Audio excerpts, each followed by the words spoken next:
ये काल माया का देश है। आप लोगों को कथा भागवत तमाम चीज़ें मिल जाएंगी, लेकिन सत्संग नहीं मिलेगा। क्योंकि अगर सत्संग आप लेना भी चाहते हो तो काल प्रभु ऐसी बाधा डाल देगा, ऐसी बाधा डाल देगा कि कोई घर में बीमारी हो जाएगी, लड़ाई झंझट हो जाएंगे, तो हम ऐसा सत्संग नहीं जाने देगा। अगर आप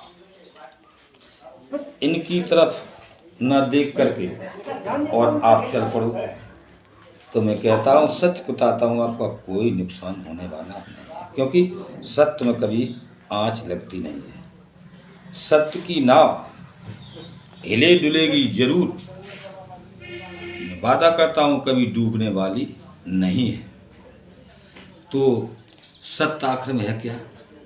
यह बोल रहे हैं, सत्य है क्या?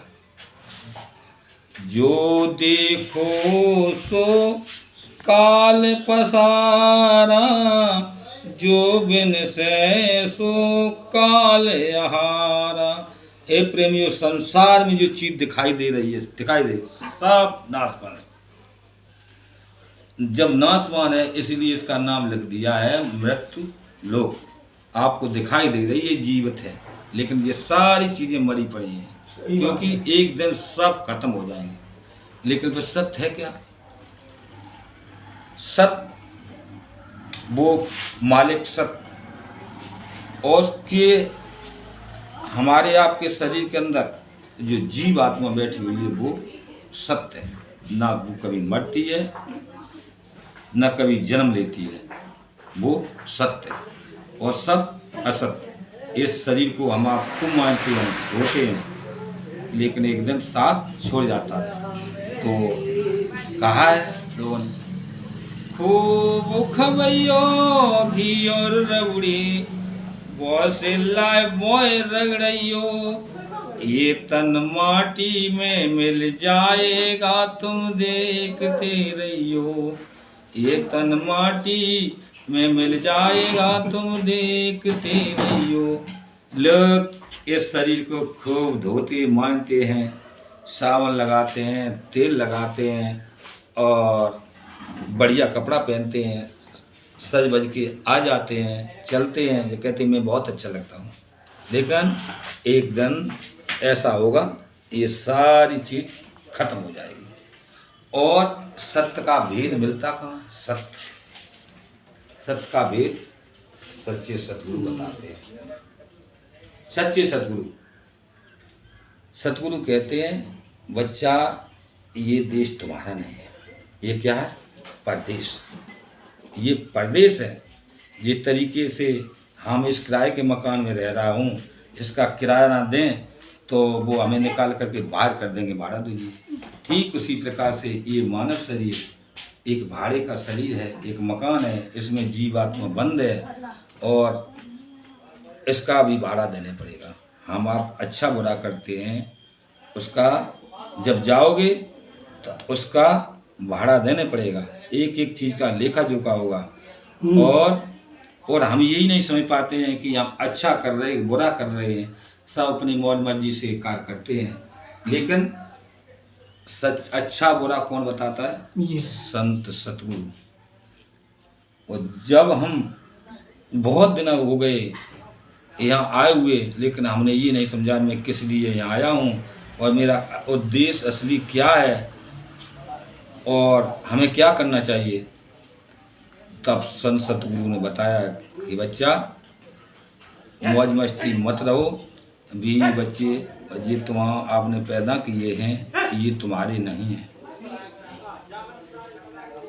ये वक्त पर धोखा दे जाएंगे।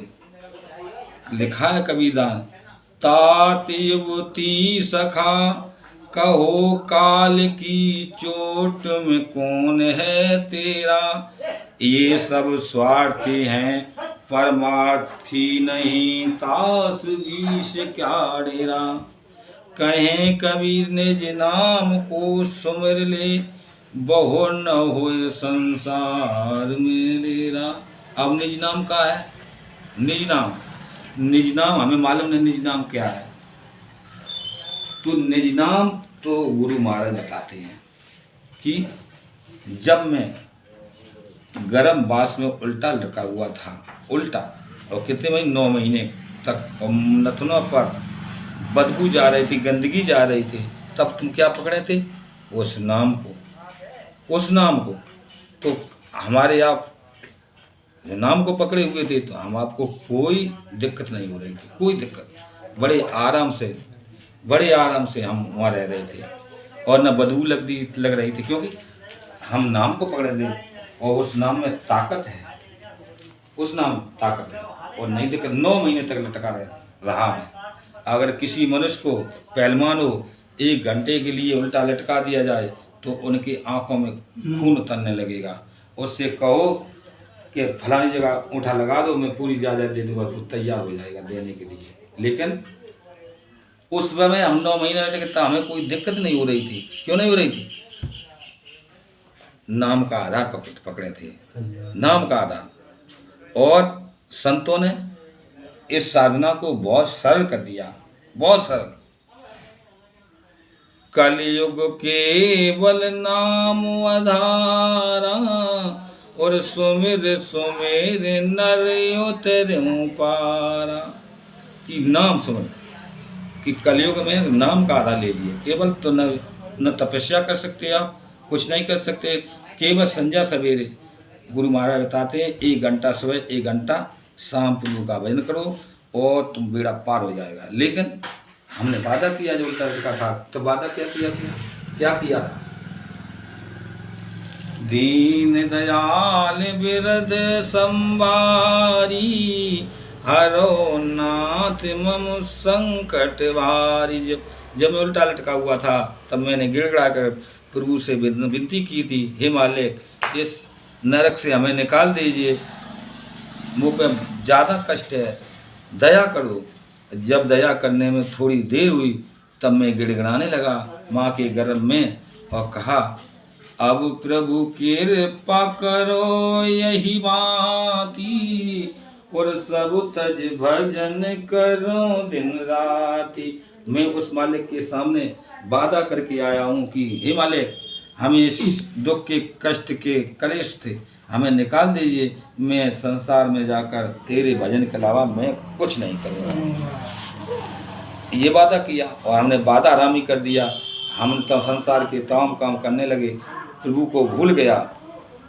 जब ये देखा कि मेरे बच्चे सब भूल गए, इन्हें सतलोक में रहते हुए, गुरु महाराज जब देखा बच्चे भूल गए, तब इन्हें निश्चय कर लिया कि बच्चे भूल गए, मैं अब मानव शरीर धारण करके मृतलोक में जाऊंगा, और मेरे बच्चे फंसे हुए हैं, इनको निकालूंगा जा करके। तब इन्होंने आकर के भेज दिया और कहा कि बच्चों, तुमने तो ये वादा किया था कि संसार में जाकर के मैं कुछ नहीं करूँगा, लेकिन हम तुमसे ये कहता हूँ, तुम पार हो जाओगे। केवल मैं तुमको नाम देता हूँ, संध्या सवेरे 1 घंटा स्मरण, 1 घंटा भजन कर लीजिए, 2 घंटा, मेरी गारंटी है, और तुम पार हो जाओगे। इतना नहीं कर सकते हो तो केवल शुद्ध शाकाहारी, नशा मुक्त हो जाइए और धुन बोलिए और पार हो जाओगे। क्या? जय गुरुदेव, जय गुरुदेव, जय गुरुदेव, जय जय गुरुदेव। गुरु महाराज ने कहा, जब अंतिम समय तुम्हारा आ जाए, अंतिम समय आ जाए, और अंतिम समय जब आता है, तब हमारे ऊपर खोपड़ी पर तमाम परेशानियाँ आती हैं, क्योंकि परिवार छूटता है, हितू बिहारी रिश्तेदार सब छूट जाते हैं, तो हम मेरे से नाम को टूट जाता है और याद भूल जाती है। तो ये नाम, जय गुरुदेव नाम याद कर लीजिए। अगर तुमने भूल से भी मेरा नाम ले दिया, तो बच्चों में उसी वक्त ये तस्वीर तुम्हारे सामने खड़ी होगी, हम तुम्हारी मदद करूँगा, काल के हाथ से तुमसे छुटा लूँगा। इतना ही नहीं कर सकते हो, अगर नाम तुमने ले लिया तो तुम मानव शरीर के अधिकारी बन जाओगे। कबीरदास लिखा है, सोना काई ना लगे, लोहा गुनो न खाए, भला बुरा गुर भक्त कभू न नर के जाए। तो कबीरदास ने कहा है कि अगर किसी मनुष्य ने नाम ना ले लिया, अगर भजन नहीं कर पाया है, तो वो मनुष्य शरीर का अधिकारी बन जाएगा, मानव शरीर मिल जाएगा। और गुरु महाराज कहते हैं कि हमको परेशानी होगी कि मैं मानव शरीर धारण करके फिर धरती पर आऊँगा और आप पर नाम दे करके तुम पर भजन कराएंगे, भजन करा करके और तुमको पार करूँगा।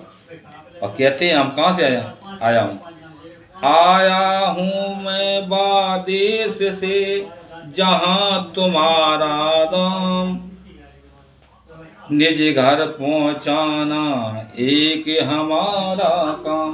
कि हम बहुत देश से आया हूँ, कहाँ जो तुम्हारा धाम था, सच्चा घर था, वहाँ पर न आपको भूख थी, न प्यास थी, न लाभ था, न हानि थी, न दिन था, न रात थी, न कष्ट था, न कलेश था, कुछ नहीं था। ऐसा तुम्हारा सुनहला धाम, जहाँ कभी रात नहीं होती, न कभी दिन होता है, कभी नहीं वो कुछ होता, ऐसा तुम्हारा सुंदर घर था। तुम बिछुड़ गए, यहाँ आकर के फंस गए। अगर मेरी बात को माना तो तुमको हम वहाँ पहुँचा देंगे। और फंस कैसे गए? एक राजा था, वो शिकार खेलने के लिए चला, मंत्री साथ था। शिकार खेलने के लिए चला तो मंत्री साथ था, तो चलते चलते चल रहा था, जा रहा था, तो रास्ते में माया रूपी उसको इतनी तेज प्यास लगी, प्यास से वो बेचैन हो गया और धूप बहुत तेज थी।